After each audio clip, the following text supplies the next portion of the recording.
သူများကားကိုဖျက်ဆီးပြီးတော့$400ရမယ်ဝက်ဦးလည်းတစ်ချောင်းကိုတုံးပြီးကားအမိုးကိုဖောက်နိုင်ခဲ့ရင်$1000ပေးမဲ့စိန်ခေါ်မှုတစ်ခုရှိလာခဲ့ရင်တင်ရောဝင်ပြိုင်ပါလားပွဲမစခင်မှာစိန်ခေါ်ပွဲစီစဉ်သူကိုယ်တိုင်ကအရင်ဆုံးစလုပ်ပြပါတယ်သူဟာဝက်ဦးလည်းကိုကင်ပြီးကားအမိုးပေါ်ကိုလွယ်လွယ်ကူကူပဲထိုးဖောက်ပြခဲ့ပါတယ်ပို့ပြီးတော့ယုံကြည်သွားအောင်ဖုန်းတစ်လုံးကိုပါခံပြီးတော့ထပ်ဖောက်ပြတာတော့မှအလွယ်တကူပဲအပေါက်ဖြစ်သွားခဲ့ပါတယ်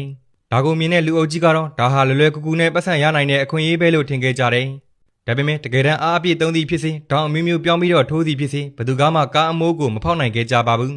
အလုံးယုံကြည်ချက်ပြောပြီးလက်ချော့သွားတဲ့အချိန်မှာတော့အတန်နဲ့ကြီးပြီးတော့အေးအေးဆေးဆေးပုံစံနဲ့လူတစ်ယောက်ကရှေ့ထွက်လာခဲ့ပါတယ်